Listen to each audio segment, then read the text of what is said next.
En un video anterior hablamos de lo que nos impide a cada uno de nosotros armar, como hizo Tony Stark, algún acelerador casero de este tipo y construir nuestro propio sol en el garaje. Pero hay otra manera. ¿Es posible hacer algo así sin aceleradores, sino utilizando, por ejemplo, un gran barril de bacterias? O tal vez ni siquiera sea necesario ese barril. ¿Podría ser que las llamadas reacciones nucleares de baja energía, o más sencillamente la transmutación de elementos químicos, estén teniendo lugar dentro de cada uno de nosotros? Veamos qué hay de malo en la fusión nuclear fría. La ciencia tiene sus temas tabú, sus tabúes.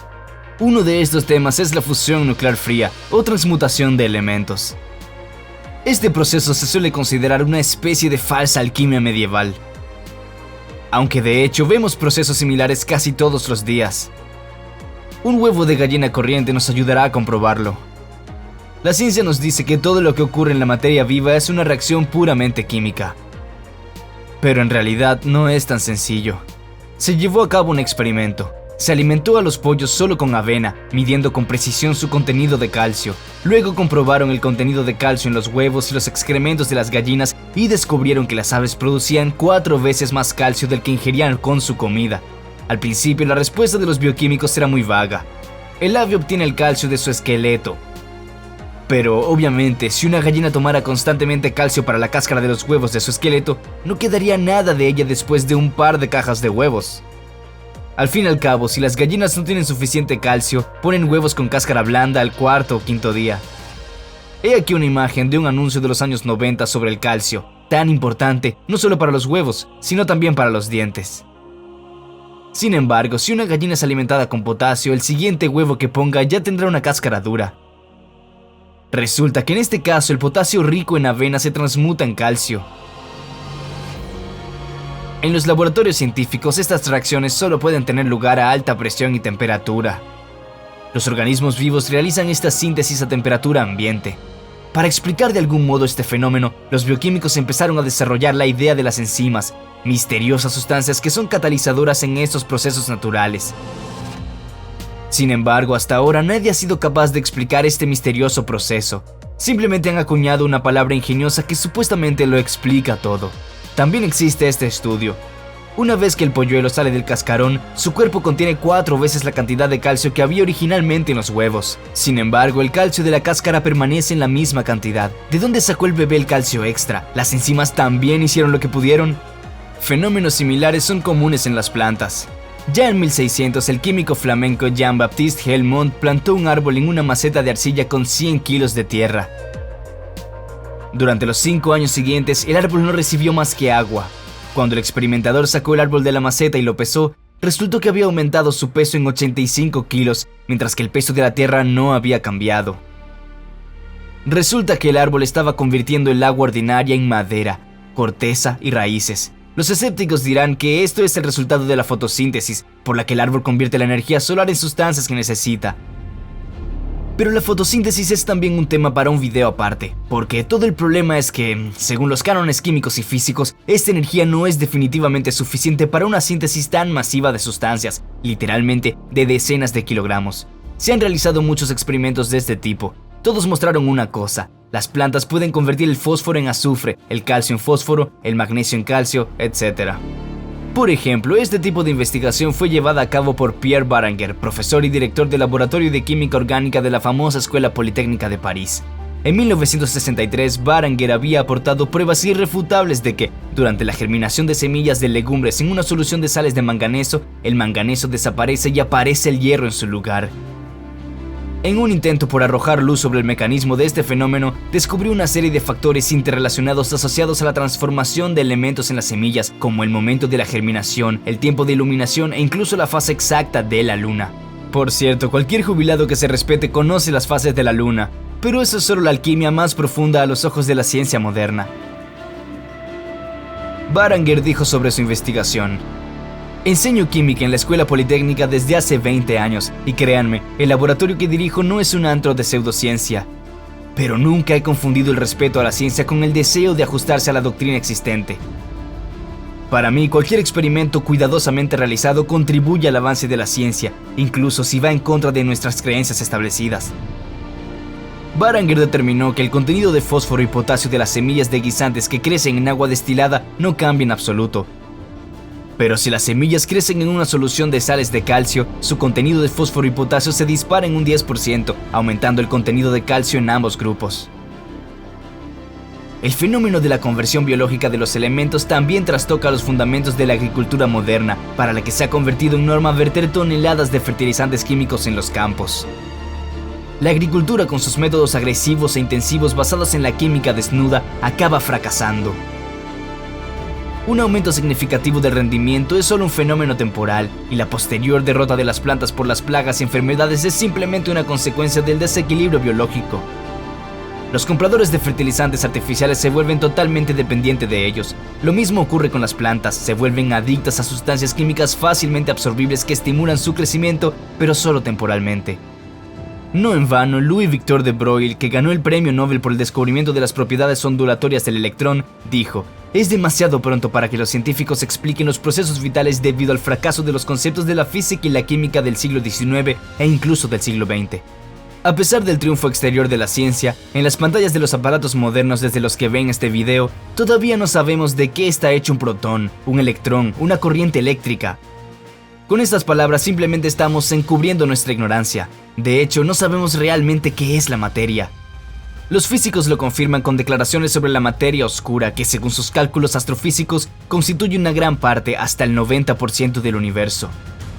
Si las reacciones nucleares de tipo plasma tienen lugar en las bombas, en los reactores nucleares y en las estrellas, debe existir otro tipo de reacción inherente a los seres vivos en la que la fusión nuclear proceda de forma inusualmente silenciosa. Imaginen una caja fuerte que pueda ser volada con dinamita o abierta silenciosamente con la combinación correcta de números en una cerradura con código. El núcleo se comporta como una cerradura con código, puede resistir el uso de la fuerza bruta, pero se abrirá fácilmente si se conoce el código. Y hasta ahora la ciencia, que se apoya en la dinamita, no puede desentrañar el código de la cerradura nuclear, mientras que las plantas y otros organismos vivos abren la caja fuerte nuclear con el código que conocen. Una hierba diminuta puede hacer lo que los alquimistas modernos y los físicos nucleares consideran imposible. ¿Y tal vez haya mucho más misterio en esta foto de lo que creemos? Miren a este dulce anciano. Es David Latimer y su Tradescantia, una planta que plantó en una botella hace 40 años, tapada con un corcho y nunca abierta. ¿Y si toda esta charla sobre un ecosistema cerrado es simplemente un intento de explicar lo inexplicable? Más adelante hablaremos de la investigación moderna sobre la transmutación en los sistemas biológicos, pero ahora veamos qué experimentos se han llevado a cabo en los laboratorios científicos que no temen adentrarse en este delicado tema. Después de todo, los científicos serios, por supuesto, no se dedican a estas tonterías. Aquí es fácil perder la reputación, que te llamen pseudocientífico y no tiene sentido conseguir una subvención. Realmente, ¿de qué subvenciones de la civilización monetaria mundial moderna podemos hablar si las investigaciones en este tema pueden simplemente devaluar el oro, el platino y otros elementos caros y raros? No basta con que hayan empezado a recibirlos artificialmente prácticamente en condiciones domésticas. Además, en la época soviética, la investigación sobre la fusión nuclear en frío estaba simplemente prohibida. Este campo científico se redujo deliberadamente y de forma bastante deliberada. Este es quizás el ejemplo más llamativo de dicha prohibición. En los años 50, en un laboratorio de Rusia, había una central de hidrólisis que podía obtener energía de un reactor termonuclear que funcionaba a 1150 grados, lo que se consideraba imposible. El combustible de la central era agua pesada, D2O, que incluye deuterio. El reactor de fusión fría descompone esta agua por electrólisis, produciendo como resultado oxígeno y deuterio. Este último reaccionaba químicamente con el cátodo de paladio para producir helio, lo que sucedía más o menos así. El aparato, a diferencia de todos los reactores modernos, era totalmente respetuoso con el medio ambiente, sin emisiones ni residuos conocidos. Podría producir grandes cantidades de energía en forma de vapor a muy alta presión. La planta se completó en 1957, inventada por el joven físico Iván Stepanovich Filimonenko, quien además de todo lo demás, descubrió que durante el funcionamiento del dispositivo aparece radiación, antes inexplorada, y su efecto acorta la vida media de los isótopos radioactivos. En los años 60, el trabajo de Filimonenko fue apoyado por Kurchatov, Korolev e incluso el mariscal Zhukov, pero ni siquiera ellos pudieron ayudar a Iván Stepanovich cuando intentó registrar su instalación como un invento tecnológico. La negativa a registrar un dispositivo que funcionaba y estaba probado sonó más que absurda. Las reacciones termonucleares no pueden proceder a una temperatura tan baja, pero a pesar de esta formulación, el estudio de la instalación continuó, aunque ya con un decreto secreto especial número 715296 de 1960, a raíz del cual la instalación de emisión termoiónica, así como el principio de su funcionamiento, han sido estrictamente clasificados. En el estudio posterior de la fusión termonuclear en frío participaron otros 80 laboratorios, institutos de investigación y empresas de defensa. 8 años más tarde, en el 68, el departamento dedicado a la mejora de la instalación y los procesos de fusión en frío se liquida y Filimónico se vio obligado a abandonar. Oficialmente se debió a la violación de los procesos técnicos y a la contaminación de los alrededores con radionúclidos. En los años 90, el científico hizo un último e inútil intento de interesar a las autoridades con su invento. Filimónico murió en 2013 y, como predijo, sus avances no sirvieron para nada.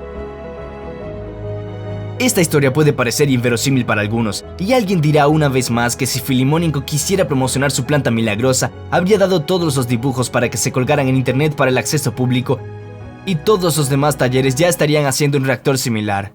Pero por desgracia no es tan sencillo. ¿Recuerdan el fusor del último video? ¿Cuántos de estos juguetes han sido fabricados por aficionados? No son muchos, hay que indagar mucho en el hardware y luego en los productos químicos y en la física en general. Así que, con una tecnología completamente descrita y probada, solo unos pocos lo hacen, como por ejemplo este escolar de 12 años. ¿Cuántos tienen ese recurso que utilizó Iván Filimónico? Al fin y al cabo, contaba con el apoyo de un país enorme, institutos de investigación, laboratorios y empresas militares cerradas que podían realizar cualquier tarea en hierro, empezando por un cátodo de paladio raro y caro y terminando con los reactivos necesarios. Cuando murió Kurchatov, el desarrollo comenzó a frenarse, y tras la muerte de Korolev, el desarrollo de la fusión fría se detuvo por completo. Aunque han cerrado este campo científico incluso antes, y no en la Unión Soviética, sino en Estados Unidos. Al fin y al cabo, este tipo de investigación se lleva a cabo desde hace más de 100 años. Piensen en la cifra, pero incluso entonces esta tendencia ha recibido la luz roja, y lo hizo el bien conocido por todos los escolares Rutherford. En 1922, Clarence Iron y Gerald Wendt del Laboratorio Químico de la Universidad de Chicago publicaron un artículo en el Journal of the American Chemical Society dedicado al estudio de la explosión eléctrica de un hilo de tungsteno en el vacío.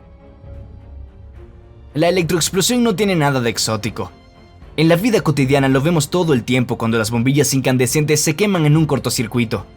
Pero, ¿qué ocurre en una explosión eléctrica?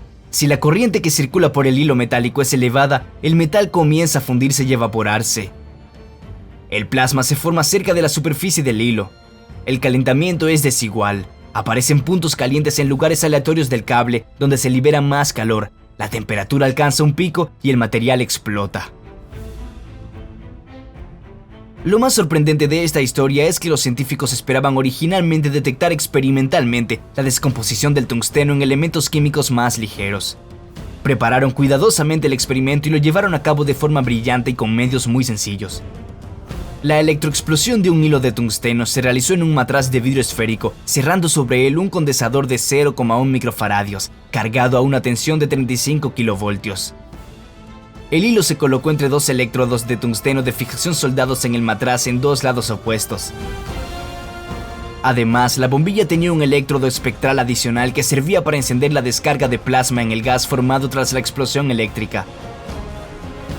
Iron y Wendt realizaron 21 experimentos con electroexplosión. Cada experimento produjo alrededor de 1019 partículas de gas desconocido en un matraz. El análisis espectral mostró que contenía la línea característica del helio 4. Los autores sugirieron que el helio se forma como resultado de la desintegración alfa del tungsteno inducida por una explosión eléctrica. La publicación de Iron y Wendt causó una gran resonancia en la comunidad científica de la época. El propio Rutherford llamó la atención sobre la obra. Expresó su profunda duda de que el voltaje de 35 voltios utilizado en el experimento sea lo suficientemente alto como para que los electrones puedan inducir una reacción nuclear en el metal. Queriendo verificar los resultados de los científicos estadounidenses, Rutherford realizó su experimento. Irradió un blanco de tungsteno con un haz de electrones con una energía de 100 kiloelectronvoltios. Rutherford no encontró ningún rastro de reacciones nucleares en el wolframio, sobre lo cual, de forma bastante abrupta, hizo un breve anuncio en la revista Nature. La comunidad científica se puso del lado de Rutherford y el trabajo de Iron Event fue declarado erróneo y olvidado durante muchos años. Solo 90 años después, un equipo científico ruso encabezado por el doctor en física y matemáticas Leonid Rutskoyev emprendió la tarea de repetir los experimentos de Iron Event. Los experimentos, dotados de modernos equipos experimentales y de diagnóstico, se llevaron a cabo en el legendario Instituto Físico Técnico de Sukhumi, en Abjasia. Los experimentos del grupo de Rutskoyev confirmaron la principal conclusión de su trabajo de hace 90 años. En efecto, la explosión eléctrica del tungsteno produjo un número excesivo de átomos de helio 4. Sin embargo, si se sustituye el hilo de tungsteno por uno de hierro, no se produce helio. Durante la explosión eléctrica, el material de los alambres fue rociado en el interior de la cámara de explosión. El análisis de espectrometría de masas mostró que esos residuos sólidos eran deficientes en el isótopo tungsteno 180, aunque su concentración en el alambre original correspondía a la natural.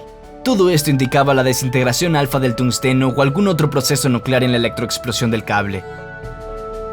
Pero según el pensamiento científico moderno, esto no debería ser así. Por eso, estos procesos se denominaron reacciones nucleares de baja energía y hubo menos preguntas. No porque el fenómeno físico se explicara de forma inequívoca, sino simplemente para que la física ortodoxa pudiera poner buena cara a un mal juego.